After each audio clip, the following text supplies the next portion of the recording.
I'm Coach Crystal, an ex-Broadway performer turned online Christian health coach and maintenance expert. I discovered my true calling, helping women like you break free from the weight loss cycle and build a sustainable, healthy lifestyle. Each week, I'll be joined by a special co-host to share how faith, fitness, and family help me and can help you. This is Fit Beyond 40. Hey! Hello! Look how nice this is. I can feel you. Yeah, I know. We're right actually here. Like live in person, right? It's not a weird screen. Actually, I was thinking about how it would be really nice to just kind of like talk to each other like we normally do, face to face, as opposed to, talking heads. But there's nothing wrong with that. No. But I like that I could touch you. Well, this way too, like I can laugh, I can comment at the same time that you're talking. We don't get cut off. Exactly. Right? But you know what the thing is though? If we end up crying, we're both going to be ugly crying I feel like together. It's going to be a mess. It could be. It could be. That's good. It's a good thing we both don't wear mascara. That's true. Thank you. Lash extensions. Yes. That is actually one of the reasons. Two reasons why I wear lash extensions. One, I can't be bothered with mascara because I sweat so much that the raccoon had to go. Yep. And workouts were always a disaster. Oh yeah, like, 100%. Couldn't do it. And like legit, I'm a crier. Everything makes me cry. No, it's so true. Ask Coach Nelson. Like I'll cry at a commercial. Like it's pretty crazy. Yeah. The cheesiest thing. I will cry in a heartbeat. Not hence good on the fake lashes. Yeah, exactly. And at 45 years young, I feel like it gives us like the doe-eyed deer look. It does. It really does. I mean, girl, we look good for 45. Okay. So there you go. Maybe we should actually start today's episode. What do you think? Yeah, that's a good idea. Okay. We're not here to talk about lashes. Yeah, no. Although that's But nice. all of our ladies who are 40, there ain't nothing wrong with some lash extensions. Exactly. And actually, come to think of it, I think we should have some episodes because Fit Beyond 40, let's talk about that. Let's talk about what Fit Beyond 40 means. I think that's where we should start. Yes, I like that. So what does Fit Beyond 40 mean to you, Coach Janae? Well, I mean, it means just, I feel at my best self. Right? Like, yeah, I have to feel, I mean, I don't want to put a number on it or a younger age on it or whatnot, but a lot of people associate a certain number with how they're feeling. And for me, being fit just means that I just feel good. I feel really good all of the time, right? I don't have to, rely on certain things to, like make me feel better.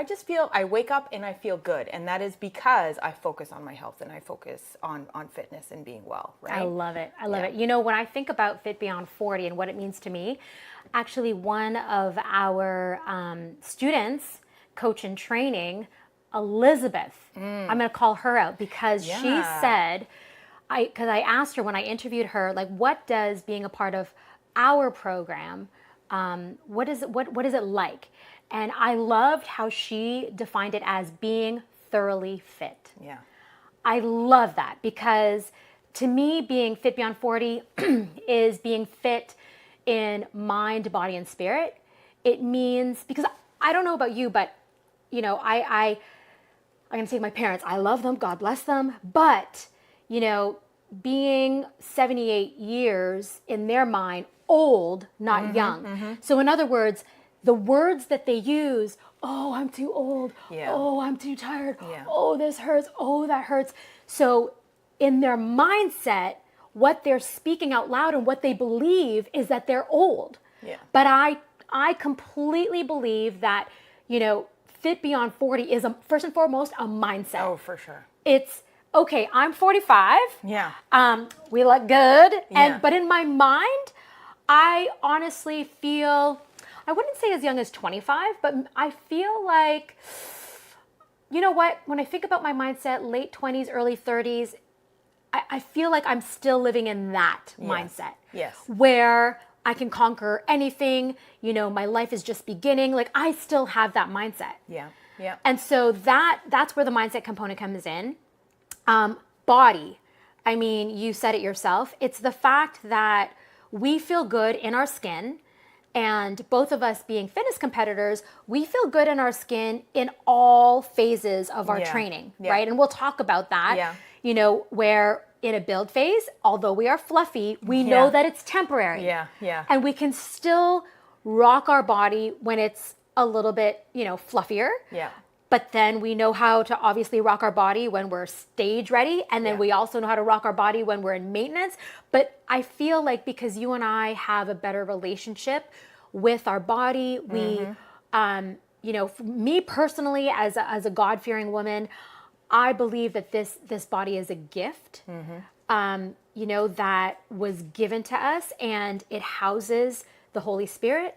And one of the most beautiful sayings that I've heard and I use constantly is, the Holy Spirit deserves a mansion, not a rundown hotel. So I always have that top of mind. Am I treating my body like that there's this, because there is a guest of honor that deserves the best of the best treatment. Right? And that doesn't mean just like the food that I put in my mouth, but also what I listen to, what I watch, what I, anything or anyone that's toxic, right? Feeds my body. Oh yeah. Right? Because that contributes to stress. So that's, for me, what a Fit Beyond 40 body looks like. And then spirit, again, for me is having just a deep, fruitful relationship with my Lord and Savior, Jesus Christ.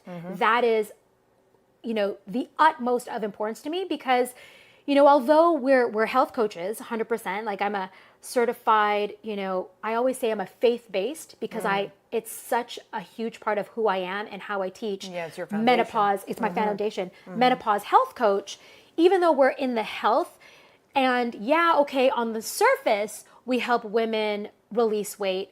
To me, the reason why we do that is so that they can live out their God-given purpose. Because how many women do we meet and they have these dreams that they're afraid to achieve? They're afraid to start dating. They're afraid to go for the promotion. They're afraid to live their life like as simple as wearing a bathing suit, which means that can look like missing out on, creating special memories with their kids. Like to me, your God-given purpose, living out, his will and his plan, if your weight, both emotional weight and physical weight is holding you back, that to me is my personal mission. And the beautiful thing is I have a team of amazing women like you who believe the same because I'd love to actually, go way back, Coach Janae. I think it's important for our listeners that are new and or have, been with us since the Get Crystallized show. I think it's important that we, share our own personal relationship with our body, how it's evolved, from mindset, our relationship with food, and how, because so many women in their 40s, 50s, have been battling with their bodies for decades. And, and that's where we understand this weight loss roller coaster that could be never ending, and they could still be stuck in that weight loss coaster, meaning, they've done these things, they've lost weight, and then as soon as they've stopped, they've gained weight, and they lost weight, and they gained. And I truly believe you and I have finally stepped off that weight loss roller coaster, and we're like, girls, it's so much better on this side. Get off the ride. Come join us. Come this to this much side. more fun. Look, come to the light. You know what I mean? So you have a pretty, your story is pretty inspirational. I'd love for you to start off and share your story. Absolutely. I think what makes a difference with all of our members is how relatable we all are, right?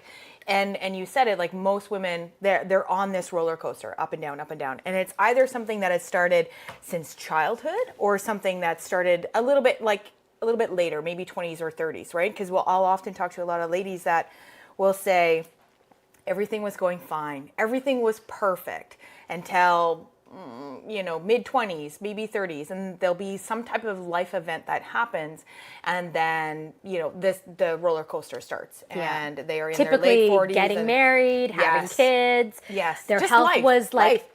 was their life, and then all of a sudden kids and marriage happen, and boom, they can't do it anymore, right? So And then there are some ladies like myself that have struggled since childhood, and it's always been a struggle and a challenge. And maybe not at that point in time do you recognize or realize that that's what the problem is, right? It takes you till you're in your 40s and being reflective and looking back. I feel like we don't grow up until you're in your 40s. Oh, yeah, 100%. Like, you're immature until you're 40. Yeah. I remember thinking how mature I was in my 20s. I mean, we both had kids in our 20s, Well, yes, right? absolutely. But, I mean, we were, to a certain extent, But we mature. were kids but I would having think kids. about babies. I Yes. think about, like, some of the Yes. decisions and choices that I made or Yeah. how I felt about certain things.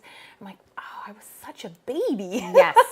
Right? Like 100%, how yeah. I think now relate. about it, right? Yeah. Where now you just have a little bit more patience, a little bit more acceptance, a little bit Yeah. more empathy that you're applying. And, you realize that the world doesn't just revolve around you. Oh, it does it? Since when? Spoiler alert. Let's pop that bubble finally. Yeah. But I mean, it's the reflective work that you come to kind of like realize and see, right? So like all through my childhood, my early childhood was very good. Like I remember, my mom, my brother, I come from a family of 6, so I'm the eldest of 6 kids. There's Crazy a lot of pants. us. But, in those first couple of years, it was just me and my brother and my mom and my stepdad at the time. And, everything was fine. You're just a kid. You're just growing up. And as we kind of progressed and when my parents split, my stepdad got custody of us, and it was just, like my mom went off on her own, and she ended up actually remarrying. And a short amount of time, we ended up going back to my mom, right? And we were living with my mom. And I think, because that was actually a situation that we did not have a lot of my money, right? My mom had started, she had me at a very young age, right? She was 18, or just before her 18th birthday. And then of course, just kept having babies, right? So really not a lot of opportunity for her to get schooling or learn or just develop on her own. So while I recognize and can appreciate the spot that she was in, right? That, she wasn't very educated. She did not come from a really very supportive, family herself. So, that was a struggle for her, and her new husband, my new stepdad, was also very similar, right? So without all this education and background and kind of like family support, we ended up in a very poor situation. We grew up with a lot of nothing, and I remember, so it was a very rocky childhood from that point on, and we did go into foster care. We were taken into social services, and I often tell people, like you'll always remember that day when social services finally comes to take you away. And I was a very, as the eldest, I recognized this situation and I wanted the help. And I was always like, why isn't anyone doing anything to help us? Like, this is not a good situation. We shouldn't be seeing these things. We shouldn't be witnessing. There's no way that kids should have to deal with this.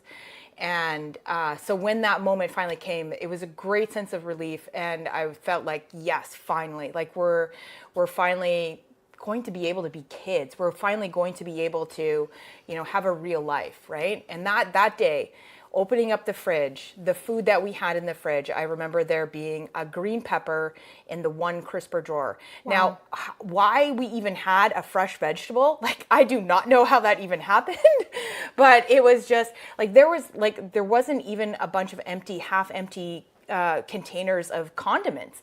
Like we didn't even have like ketchup or mayo or butter or anything like that, right? So that really, I think when I reflect back now in my 40s, I look back at that time of like almost nothing and how that started to create the relationship that I had with food. Wow. Right? So, because that made a huge, for me, my struggle, this roller coaster has always been feast or famine. Right? So I go through periods of drought and I go through periods of just, plentifulness. And that is how my weight has always been like this roller coaster. So when I look back, it's either been like crazy super skinny or like very overweight, right? And never being able to find this middle ground, this balance, and understanding this relationship with food. When we first went into foster care, like the amount, like it was just normal food, regular food that we were presented with, like, but it was like such an experience for me. Like I would eat until it hurt. Right, because Until you're like, it you hurt didn't so know. much. Like it's You didn't know if the next meal it would Yes. come. Like we would often have as kids, you know, my mom would go to local food banks and get food and bring it back because there were so many of us and we were always so hungry. We would eat it relatively quickly and then Yes. there would be nothing left, nothing. right? Right. So it was always that mentality of eat what you can While it's right? there. While it's there and fresh before you have to throw it out or it's bad or you know like it's just gone. Everybody else eats it.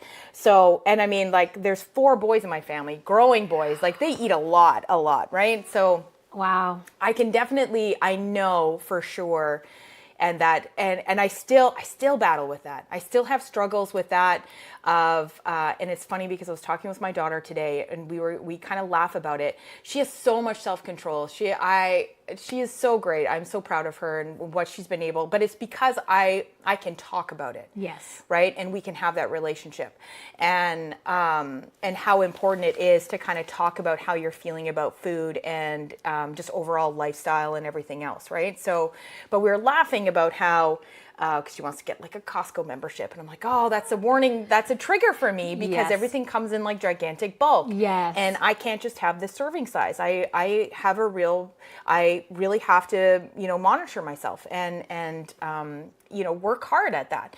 And she's like, don't worry, Mom, I got you, because we'll go together and I'll make sure that you don't buy anything that you're going to overeat. I could see her, you putting it in and then she She's takes like, it "No, out. take And it you out." put it in and you takes it out. I could totally see that. Yes. So like she knows, and it's also because we have these open conversations around food and how Yeah. and how I feel about food and just kind of like the history, which I think is just very, very important because she can 100%. recognize those signals right away. And not only can she deal with that herself, but she can help be supportive to anyone else, right? Beautiful. Including me, right? So like that was kind of like the starting point of the rocky relationship with food, right? And just overeating. And I remember the first like 2 months of being in foster care, I must have doubled in size. And it was just because it was over the summer too. And when I went back to school, people were shocked. They didn't even recognize me. They're like, who, what? Like, you got big, right? You got real big. And then from that moment on, it cemented in my head, I was the big girl, right? Right. So then it was just always like, well, I'm just the big girl. This is just who I And who you're I was. tall too. Exactly. I'm tall. I already had like a pretty muscular build, even as a Yes. kid. Like I'm an easy gainer, right? Yes, Like yes. it's a little bit easier for me. So I just felt, okay, that's my lot in life. Yes. I'm just the big girl. I'm never going to be like that slender, skinny, you know, super fit type of girl. Right. And I certainly remember lots of times in my life, like somebody in the family or, you know, someone making a comment Commenting. while I was eating. And although it would make me feel really bad about myself, I would laugh it off. And it would just like stick in your head. 100%. Right? That was the new record that would forever Yes. be playing in your head. Yes. So it was just confirmation. Yes. Right. So as soon as you start saying it to yourself, you only like partially believe in it, and But then when then everybody others- else say Yes. and then you're like, well, now I truly believe it. Right. Yes. It's not just like something silly I'm telling myself. Everybody else sees the same thing. Yeah. Right. So it was very much a roller coaster. I remember like every summer, you know, even all through college and university, this is the summer I'm going to like take off those 20 pounds, right? I'm going to get really fit. I'm going to come back to the school year and just be like so much better than I was before. And of course it would just never happen because I also had no clue. Right. I had no clue what to do. Right. No place, nowhere to start. You know, it was, you know, just trying to limit, you know, the food that I was eating in the junk food. Right. Yes. And it just wasn't quite enough. So, then in my 20s, and then when I had Georgia, things were going well. It's really weird, and I think a lot of people can relate to this. When you know in a certain point in your life, you're just like, oh, I'm a little bit bigger. But when you look back at those pictures, and you're like, I wasn't nearly as big as I think. I remember what I thought in those moments, and that's weren't as not big. that is not the case. So your mind plays this little funny trick on you. Oh, yeah. Right? Well, that's because you said all your life, plus being fed that you're the big girl, that even, we deal with that. A lot of our clients, even when they lose weight, in the mirror, when they look in the mirror, they could still see the big girl. Yes, absolutely. Absolutely. Which is why mindset matters most. Oh yeah, for sure. Because all of a sudden now it feels like you're fighting twice as hard, right? And then you fight the battle of, because a lot of our women may also think, well, I don't deserve to stay here. Yeah. Right? Yeah. But I just wanted to say, I want to, honor the fact that you are at least, even before you came into our program, because before becoming a coach, you were a client first. Yes, yeah. But even before that, the awareness that you had of your triggers. Yes. And that's something that we teach within our program. Why we say mindset matters most is because, like you experienced, whether you know what to do and you're just not doing it, or you don't even know where to begin. Yeah. Most women have these, what we call sin natures, or automatic negative thoughts, ants in their mind. That was a term that I learned from Dr. Amen, by the way, automatic negative thoughts, where you think a certain way about yourself. Yes. Whether it's you are the big girl, or you're unworthy, or you're a failure, or you're a people pleaser, or you're a procrastinator, all of those automatic negative thoughts, those sin natures, will keep you locked into that weight loss roller coaster. Yeah. Right? And so, I just wanted to honor you in saying that what I heard immediately was that there was an awareness of your triggers. Yeah. Because that's really important for us. Definitely. So it doesn't come easily though, too. No, you have to, there's a certain amount of, at a moment of realization where you start to wonder, okay, why do I do the things that I do? Or why is this always a problem? Right. And that on your own, you will get so far. But I will say, I got to a certain point, and then I was still reaching a barrier, right? Yes. There was still some kind of blockage. There was still something that I just couldn't get past. Yes. And that's where, okay, I need some other help, some Yes. other people help, Yes. right? Yes. So, and really that's where the next level part of growth really starts to come into play. Yes. And where you can now not just be aware of your triggers, but now have a true appreciation for your body. Yes. And what it can do. And you can start loving yourself again, and you can start recognizing all of the other wonderful things around you. Yes. Right. And I have to say, I honestly think that your journey to get to that point started with R3. Yeah, I did. Yeah, definitely. But, because again, I got so far. Yeah, you got so far on your own. Yeah, you're like, but sometimes you don't even know. Right. I didn't even know I was treading water. Right. Didn't even realize it. I just thought I was just looking for the next thing, the next way to kind of I need a new HIIT exercise kind of thing, because I need to sweat a lot, and this looks like a cool little place. It's small. It's nice sense of community. This is what I'm looking for. Yeah. And then when we actually sat down and talked, I was like, I think you're onto something there. Yes. Well, let's pause on that, because I'd love to actually go into that. But in speaking of you coming to us as a client, so I'll rewind back as to how. Because before FB40 was 100% online, we were a brick and mortar first. But it's interesting because as I'm listening to you and your story, which is very similar to a lot of the women that come to us, I never really actually had an unhealthy per se relationship with my body. Yeah. I think because as a teenager and in my 20s, I was so focused. So I was a singer, an actress, and I went to school very much like the show Fame. There was a show in the 80s called Fame, and the school that I went to was exactly that. Yeah. The post-secondary school. So I had to audition to get into the school, and even as I reflect, I didn't like I was small. I'm like a giant 5 foot, right? Yeah. I've always been small and skinny, but I'm also an easy gainer as well. Yeah. But back then, I mean, I remember eating all the things, and I'm sure Yeah. all of our ladies can relate. You're eating Yeah. all the things in your 20s. You sweat it out in the gym, and boom, it's gone. It's gone. It's Yeah. gone. And so I remember in my 20s, going early 20s at least, when my career started, I was actually a professional musical theater performer.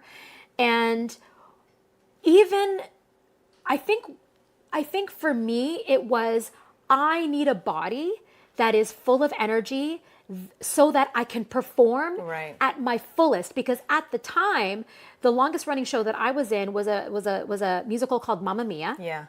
And it was playing at the Royal Alex in Toronto. And I had been in that production for 5 years. And at the time, my son, he was around 3-4 years old. And I had to do 8 shows a week. Wow. And, it's like the stage, it's like running across the stage. Yeah. It's dancing. It's singing full out while you're Yeah. dancing. It's Yeah. And the emotion. Yes. The emotion that you have to project. Absolutely. That takes a lot of energy. A lot of energy, a lot of cardiovascular endurance. Yes. And then singing on And top then of that. singing. So to me, it was, I need this machine Yeah. to be a well-oiled machine so that I have the energy to perform 8 times a week. Now, all of that to say, I still abused it too. Yeah. Because in that world, let's be real, you have a lot of parties where Yeah. there's alcohol and drugs, and in our 20s, we were unstoppable. Yeah. So there were nights where I would pull all-nighters and still have to do a show, a matinee the next day. Yeah. How I did it, I Yeah. have no idea. Like you need Like, 2 days recovery now 100%, after like, like I one need, glass of wine. Yeah, my phone, my watch tells me to start my bedtime routine at 9 o'clock. Yeah, yeah. But, to think that I partied clubbing till 3 a.m. and then was able to do a matinee the next day, honestly. But I was also working out at a gym. I had a trainer because I knew that I needed that endurance, and also the costumes that I wore, especially when I was in Miss Saigon, because I played a prostitute. Hello. Yeah. Right? Yeah. Yeah. I played Gigi, okay? And this woman had a beautiful solo, and she wore next to nothing. And in a lot of the scenes, I wore next to nothing. So in my mind, I was like, I need to be in shape. Yes. Performing in these little skimpy outfits, needing endurance to dance and to sing and to run across the stage, and also to be comfortable in my own skin in front of hundreds, if not thousands of people. Right. So that for me, health was of the utmost importance. Now, I didn't really have an unhealthy relationship with food because at the time I was just so, like, when I think about it now, even though I wasn't eating the healthiest per se, or I wasn't really aware, I was burning so many calories per show. Like, it was probably like running a marathon because you're running on stage, you're running off stage, you're singing your thing, you're changing your clothes, you're running, like, Go. Yeah. So I think that is why I was able to sustain a healthy weight in my 20s. And like you, I had my son young. I think we were both 19 when we had our kids. And so, so that's partly why I think I knew innately that health was important just for sustainability and to do what I was doing for a living. And then when SARS hit, in Toronto, it was not as big as this pandemic, but it was enough to close Mamma Mia down early. Yeah. Because we had busloads of tours that were coming from the States. They all canceled. So I remember at the peak of SARS looking out in the audience, and there would be these pockets of empty seats, 30 to 40, because that's how many people would fit in a bus. And you'd see these like giant pockets of empty seats, and I'm like, this is not good. So we actually closed up. We toured in Vancouver. Right. And thinking maybe it'll be back to normal when we come back. No, it just got worse and worse and worse because, the news kind of monopolized it and made it it was exaggerated, at least at the time. Yeah. They made it sound like how this recent pandemic was. It was not like that. No. I would see maybe one person wearing a mask in the audience. Yes. But all of that to say, we closed early, and that's where I actually went to New York and I auditioned for a show there. And Coach Nelson, my husband, we were dating at the time. And I said to him, if I don't land this gig in New York, I'm going to retire early from the musical theater industry. Right. And so lo and behold, it was down to the top 3 girls. I didn't get it. So I said, you know what? I had a meeting with my agent and I said, it's dry in Toronto right now. Yeah. I'm not really willing to move because I moved, 12, 13 times in my life. And I didn't want that instability for my son. I wanted my son to grow up with the same kids in elementary school. I wanted them all to go to the same high school. I wanted them to, I didn't know who I graduated with. Yeah. Because I literally, at the time it was OAC, I went to grade 13. I didn't know anybody, and that's who I graduated with. Yeah. And I didn't want that for him. Yeah. So I thought, you know what? I'm going to retire. And so I hung up my dancing shoes and I thought, okay, Now what am I passionate about? And I was always passionate about health. Yeah. I always had this interest in health. And so at the time, I guess I was in my early 20s, got certified as a personal trainer, a fitness instructor, and I started working at a big box gym. And from there, I worked my way up from a personal trainer, taught tons of fitness classes, but I worked my way up and I interviewed to be a manager at one of the it was an all women's club. And I thought, you know what? I said, this would be great training ground for me because it was actually a dream of mine to open my own studio. Because I felt like at a big box gym, everyone was just a number. Like your client 1035724.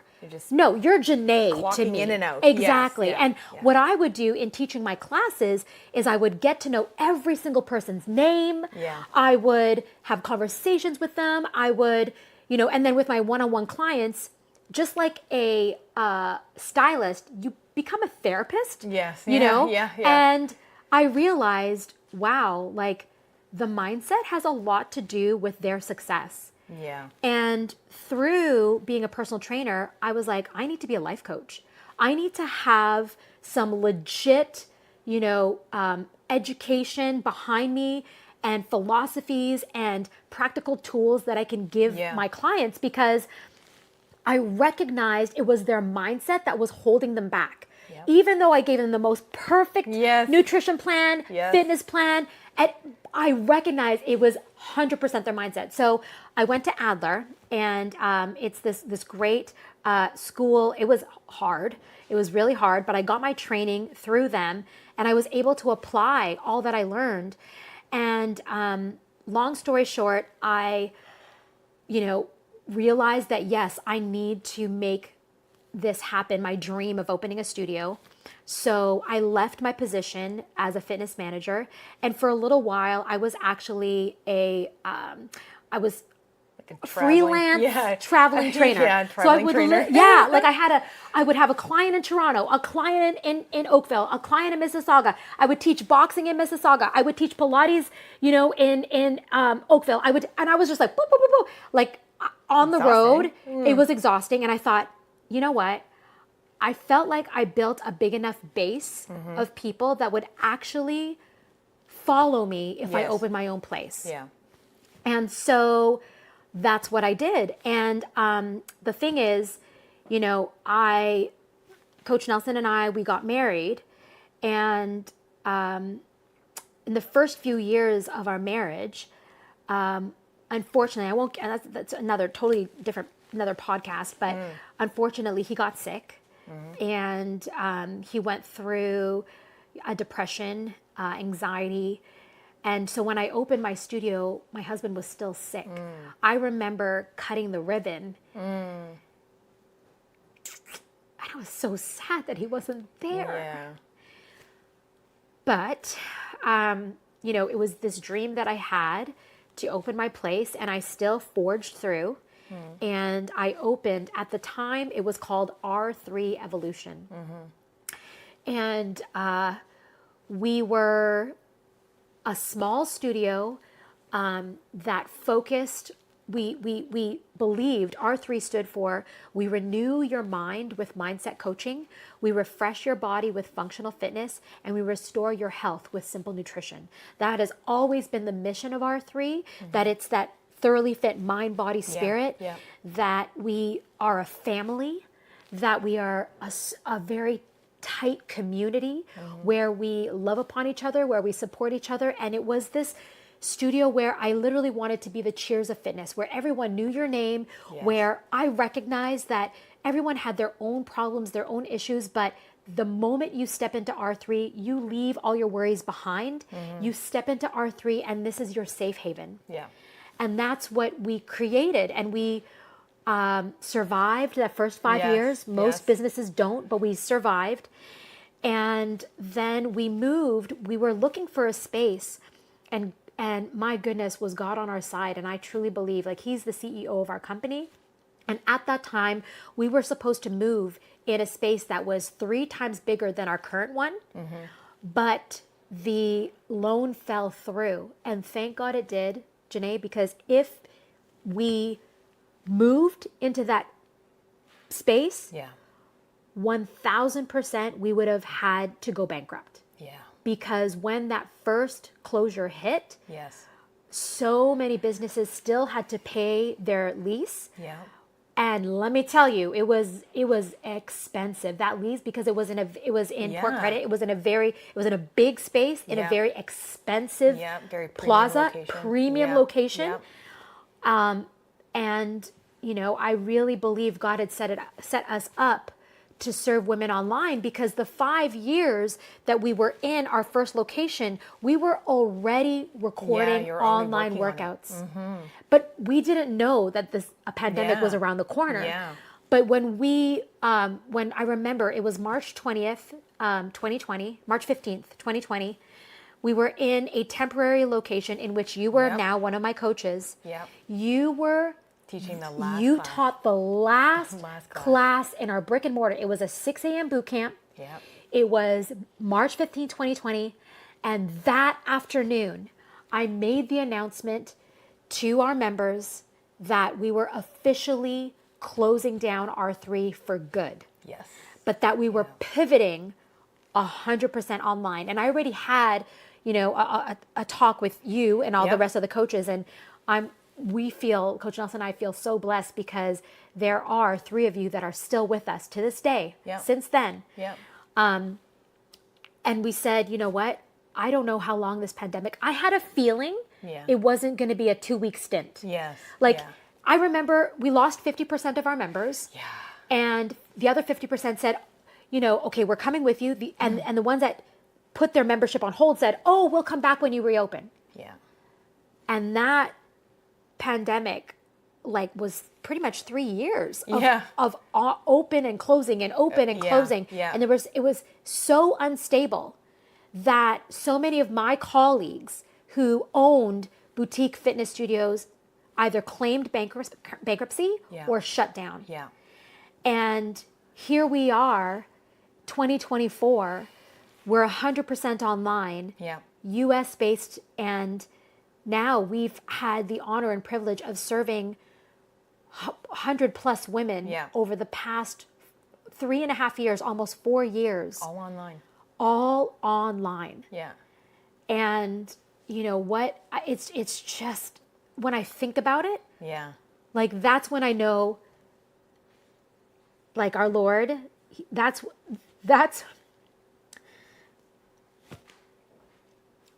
why I know we're still here. He is looking out. Because what we do in transforming the lives of these women make a difference in their lives. And I see it in you. I see it in every coach that we have. And I see it in the lives of the women that we serve, how they're able to live their dreams awake. And, you know, it truly, my husband and I, we say that it's our ministry. It just happens to be through fitness. And I'm just blessed that I have you, my sister from another mister, and Coach Pat and Coach Lean, and our newest coaches, Keandra and Nick, on our team to help us serve these women. And that's what Fit Beyond 40 is all about, is to help these women overcome self-sabotaging behaviors, because that's where we know it begins. Yeah. To create a sustainable lifestyle, to feel freedom in their own skin, and to finally live their dreams awake. Yeah. And so, through this podcast, our YouTube channel, through our programs, this is such a privilege. And I think this needs to be continued because I think we need to, I would love for you to share, your journey before I ugly cry some more. Yeah. You need to share your journey of how you, from being a client to going through our program, and we can talk about our 3 pillars of health, because I think that's really important.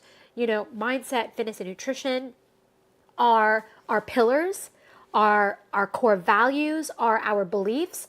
And you have such a unique perspective because you also, as a client, as a student, you went through, and now those pillars are a part of your identity. Yes.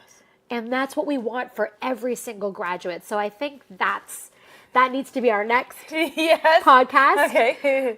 Your story and the 3 pillars of health. Okay. Yeah. I like it. I think so. I need to give you the biggest hug. See, this is why. Yeah, you do. This is why. It's so different. Oh, this is why doing it live like this is way better. Yes. Because now I can I can hug you. When you ugly cry. Yes, exactly, and vice versa. But it's not even ugly crying. Oh my gosh, are you kidding me? I've got snot coming down my nose. This is not cute. It's pretty crying. It's called pretty crying. Anyways, I'm just so happy for this journey. I'm really excited. Yeah. So for all of our listeners out there who are in for a ride, I think Fit Beyond 40 is really about us sharing not only our experiences, it's going to be about, deep diving in each of those pillars. We'll talk about mindset, we'll talk about self-sabotage, we'll talk about overcoming excuses. We'll even have guest experts who are mindset experts come onto the show. And then with the fitness, we'll talk about what is functional fitness. We'll even have fitness experts as well share their philosophies. And then with nutrition, we'll share about what simple nutrition and mindful nutrition means to us, our philosophy, our nutrition philosophy, and of course, experts in the nutrition field. And of course, being women over 40, we'll have hormonal experts come on here, sleep experts come on. So we'll have the best of the best. We'll interview them. And you and I will have obviously some amazing conversation. I'm excited for this ride. I'm excited, right? So Fit Beyond 40 for women, really, I think if you're listening, this is for you. If you are ready to live your dreams awake, feel freedom in your own skin, and, truly live in a body that you're in love with, that you respect. And I think more than anything, not only trusting the process, but trusting yourself to follow through with the process of living that healthy lifestyle. I really think that's what's important to us, and our mission is to teach women how to do that. Absolutely. Yeah. Good episode. Well done. I think it deserves a burger heart. Oh, wait, sorry. What is yours? A quinoa burger? Quinoa? Yeah. Quinoa burger? Okay, let's do it. Any kind of vegan burger. That's so delish. So delish. Until next time. Thanks for tuning in to the Fit Beyond 40 podcast. If you enjoyed today's episode, don't forget to subscribe to our YouTube channel and catch every new release on your favorite listening platform. Follow us on Facebook and Instagram to stay inspired and connected. And if you're looking for a supportive community on your fitness and life journey, come join us in our free Facebook group called Fit Beyond 40 for Women. And if you have any questions in regards to fitness, nutrition, or mindset, go ahead and pop them below and we'll make sure to answer your questions. I look forward to